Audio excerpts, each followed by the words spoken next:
All right, here we go. This is Gage Reality. Thank you for watching the video. Before we do anything else, make sure you subscribe to the channel, hit the notification bell so you can get updates whenever I drop a new video. Like and comment on this video, and check out some of my previous videos and like and comment on those also. And if you could, share this to 3 of your friends. All right, so this video, before we get into it, I would like to say, please excuse the noise that you may hear. I'm shooting this in my basement on my workbench, okay? So you may hear a furnace, you may hear some other noises, so just excuse those noises, but we're gonna roll through it. Also, excuse the lighting. If this video comes out and the lighting seems to be a little poor, please excuse that, but it's all about the information. We're gonna go from there, okay? So this video is about the Handle It grips, okay? So the Handle It grips, these grips are specifically for your Beretta 92 FS, all right? So this is my Beretta 92 FS. I did a video on this gun and the Handle It grips a few months ago, right? And I had some comments and I had questions. Hey, how do you like the Handle It grips? What type of light do you use? What type of holster are you using? So now that I've had some time with the holster and the light, I want to go ahead and put out this video.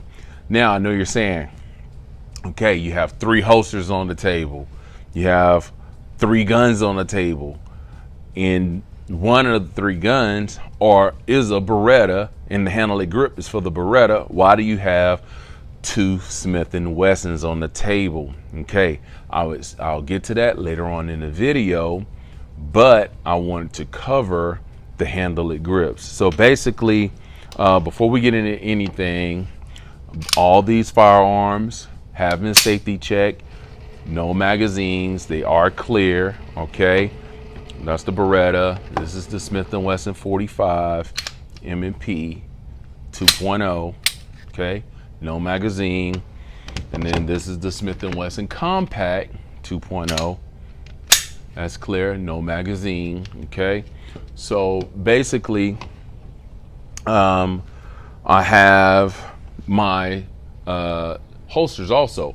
So this is my Black Point tactical holster right here.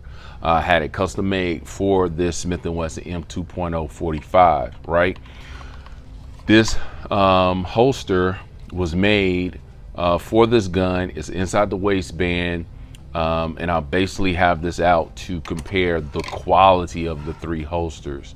I wish prior to me having this holster done, I wish I would have had it done for the gun with the light, okay? Because this holster was done for threaded barrel, non-light, okay? And then this is my Smith & Wesson. This is a Bravo Concealment holster for the Smith & Wesson Compact 2.0, this gun right here, and it's for the TLR-1S light, okay? And I ordered the white hat holster, okay, for the Beretta to fit for the Handle It grips with the pick rail for the TLR-1S holster, okay? This light is gonna run like $80 to $150. I can't really remember what I paid for it, but it's in that $100 range. I don't have money to keep going out buying $100 lights, even though $100 is kind of on that lower end, excuse the camera shaking, for a light. But this is a very good light. I really do like it. And I decided that, okay, whatever holsters I have made, I'm gonna have those holsters made to be compatible with this light, no matter what gun is gonna go on, okay? So one thing I noticed right out of the gate when I first received this white hat holster was that it would fit my Smith & Wesson M2.0 45. Okay, hold on, getting caught there. All right, so boom, you heard it click.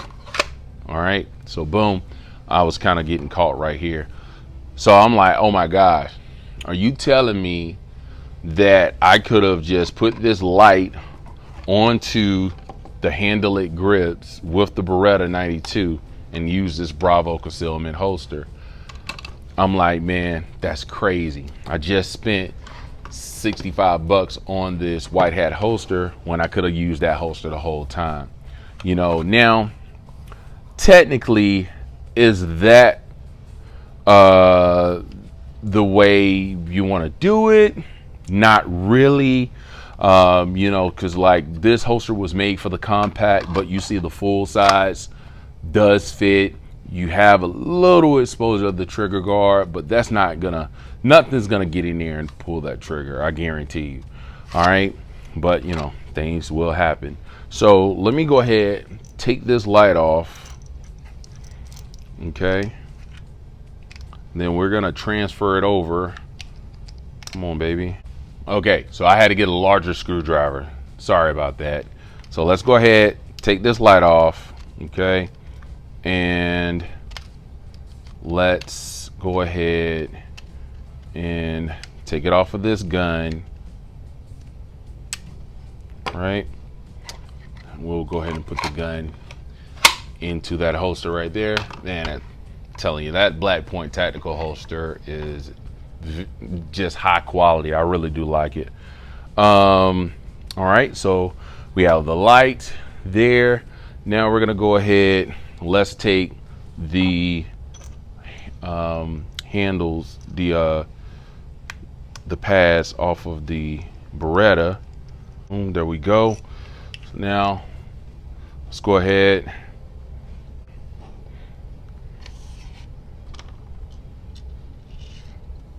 All right, so I know I have a lot of items on the table right now, but it's okay.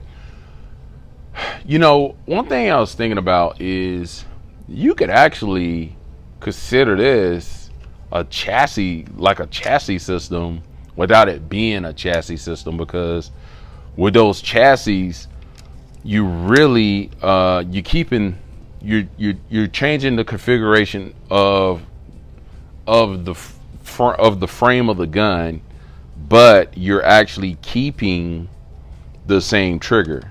You're just moving the trigger from one frame to the next, right?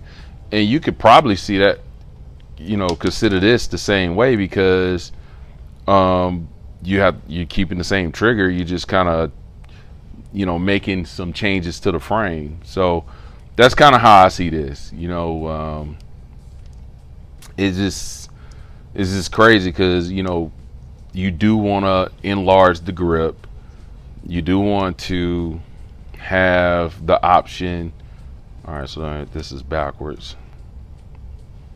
All right, so that goes on this side. You would like to add a light, so you can look at it like that, kind of like what SIG has done. You know, you have this for the Beretta system, which I think, you know, the Beretta APX system, I think that is a chassis system. I'm not really certain on that, but those are striker fire guns. You know, I'm not really sure if there's any type of chassis system out there. I don't know if there's supposed to be a torque spec on these or not. I'm not gonna torque it to any specification.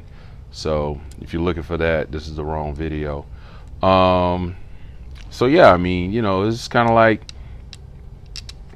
you know, for hammer fire guns, I don't know if there's any type of chassis system out there for a hammer fire gun. So if there is, comment below, let me know. I'm always open for new information, and I might end up buying one if there is. But you basically you're changing the frame, making modifications to the frame to kind of fit what you're looking for in this gun. Well, boom, there you go. To wipe that up a little bit. All right, so now you have your handle grips on the gun. Takes a couple of minutes, get it knocked out. Now you want to go ahead and let's get the light on your gun. So let's get that on there. Just tighten it up a little bit, and I'll torque it down with the screwdriver later. So that's beautiful. That looks great. You know, you have just converted your Beretta 92 FS into a handgun that has a pick rail, and you can add your light. So here's the white hat holster, and I tried to color match it as best as I could. Didn't quite get there, but it works. It's all right. You know, you don't have to be matchy. And wow, check that out. That sounds so good. You know, that's great. So, and one of the other things, when I first got this holster, the way they made it, I immediately recognized that, boom, if I ever put a threaded barrel in this gun, I won't have a problem doing that, right? So that feels great. Now, this is an outside the waistband holster. And one of the things I was initially thinking was, okay, when I first got this holster, I had tried my 2.045 with the light in this holster, which was for the compact, because both of these guns will work with this light, because when you have a light bearing holster, the retention is in the light, right? So I'm like, wow, I could have just used this for this gun. But I never had an outside the waistband holster for these guns. I only had inside the waistband holsters, right? So let's see, will the Beretta fit into this? And survey says no. So there you go. There you have it. It won't fit. But sometimes you will have a gun that you purchase that's new, and then you get another gun that you had a gun before, and you need to get a holster for your new gun. And you could just, until you figure out what type of holster you want for that new gun, you could just use the older holster, like, you know, what you do with your full size Smith & Wesson and your compact. So, you know, your full size will fit into that compact holster, you know, but it's really hard for that compact gun to fit into the full size holster. So those are the things you want to think about. So this will not fit, so it wouldn't work unless I just jam the gun in there. And we don't want to do that, because you're going to mar up your gun, you're going to mar up your light, and you're going to stretch the holster to where the holster loses retention, all right? So this white hat holster, I will say, for the time that I have had this holster, I do like it. The quality is there, you know, so, and that was another reason why I wanted to have all three of these holsters here on the table, because the cheapest holster on this table, guess, is the Bravo Concealment holster, right? I bought this holster on buy one get one free, or maybe a buy one get one half off. It was something like that, where the price of the holster was like maybe $40, right? I paid a little over 160, 170 for this with the mag carrier, and I paid 65-ish for this, right?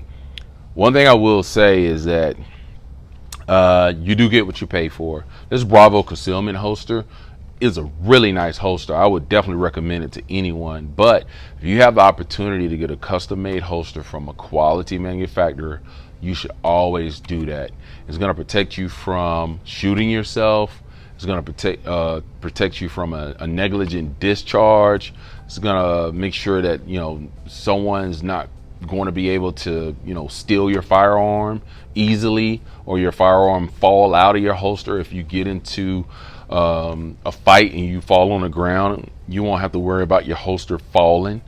So that's very important. So this is it. This is the white hat holster, you guys. I do like the fact that I have the Kydex on the outside, and I don't think this is real leather. They promote it as leather, but I don't really know what the real definition of leather is, because You know, you can go into some of these cheap shoe stores and they say genuine leather, and you're like, man, this doesn't feel great. Then you go into like, you know, Brooks Brothers or Johnston and Murphy, and then, you know, they have leather in there, and you're like, man, this feels awesome, you know.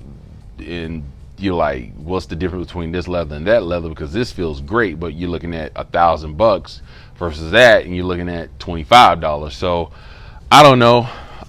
It doesn't feel like a high quality leather, I will tell you that.